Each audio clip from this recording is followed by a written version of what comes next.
రథయాత్ర కోసం ఎంత కలప సేకరిస్తారో, యాత్ర ముగిసిన అనంతరం ఆ కలపను ఏమి చేస్తారో తెలుసా? ఏటా జరిగే జగన్నాథుని రథయాత్ర కోసం ఎంతో భక్తి శ్రద్ధలతో భక్తులు ఎదురుచూస్తారు.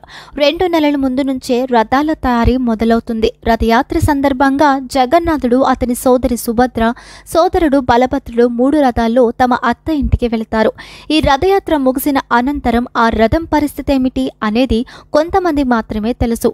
సంప్రదాయం ప్రకారం జగన్నాథుని రథానికి 16 చక్రాలు, బలభద్రుడి రథానికి 1 చక్రం, సుభద్ర రథానికి 12 చక్రాలతో రథాలను ప్రతి ఏడాది తయారు చేస్తారు.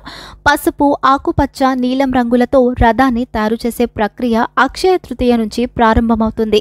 ప్రతి రథం ఫ్రేమ్ వర్క్ వేప చెక్కతో తయారు చేయబడింది. జగన్నాథ రథయాత్రకు సన్నాహాలు ఇప్పుడు శరవేగంగా జరుగుతున్నాయి.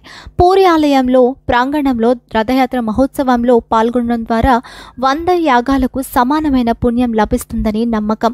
భక్తుల హారతులకు జగన్నాథుడే స్పందిస్తాడు, కష్టాలు తీరుస్తాడు. అంతేకాకుండా రథాన్ని తాకిన, తాడుని లాగడం ద్వారా లేదా తాడుని తాకడం ద్వారా సకల పాపాలు తొలగిపోతాయని విశ్వాసం. రథాల పనులు ముమ్మరంగా సాగుతున్నాయి. ప్రస్తుతం పూరీ క్షేత్రం ఎక్కడ చూసినా భక్తగణంతో నిండిపోయింది. జగన్నాథుని రథయాత్రలో పాల్గొనేందుకు, రథయాత్రను చూసేందుకు భారీ సంఖ్యలో ప్రజలు తరలివస్తున్నారు. జగన్నాథుడు రథయాత్రతో అత్త గుండిచా గుడికి చేరుకుంటారు. ఇక్కడ వారం రోజుల పాటు గుండిచాదేవి ఆతిథ్యం స్వీకరించి సుభద్ర, బలభద్రులతో కలిసి జగన్నాథుడు దశమి నాడు తిరుగు ప్రయాణం చేస్తారు. దీనిని బహుదా యాత్ర అంటారు. జగన్నాథుడు తన అత్త ఇంటి గుండిచా గుడి నుంచి పూరిలోని ప్రధాన ఆలయానికి తిరిగి వస్తాడు. 2 తోబుట్టువులతో నివసిస్తాడు. అయితే రథయాత్ర ఉత్సవం తర్వాత భారీ రథాలు ఏమవుతాయి? రథాలకు ఉపయోగించే చెక్కల సంగతి ఏంటి? హిందూ పంచాంగం ప్రకారం ఈ రథయాత్ర ప్రతి సంవత్సరం ఆషాఢ మాసంలో శుక్లపక్షం 2వ రోజున ప్రారంభమవుతుంది.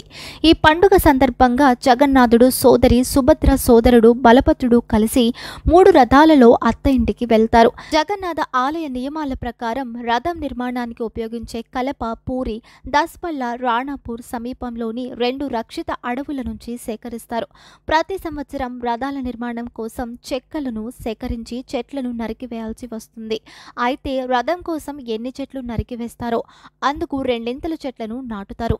రథయాత్రకు ముందు రథాల నిర్మాణం కోసం వైశాఖ బహుళ విధియ రోజున పనులు అప్పటికే రథాల తయారీకి కావలసిన అవసరమైన వృక్షాల్ని ఎంపిక చేస్తారు.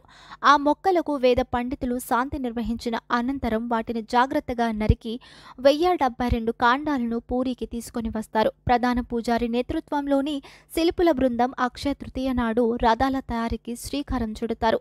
రథాల నిర్మాణానికి 13,000 కలప సేకరించి ముందు చెట్ల కలపను 2,188 ముక్కలుగా విడదీస్తారు. ఆ ముక్కల్లో 832 ముక్కల్ని జగన్నాథుడి రథానికి, బలభద్రుడి రథం కోసం 763 ముక్కల్ని, 593 ముక్కల్ని సుభద్రాదేవి రథం కోసం ఉపయోగిస్తారు.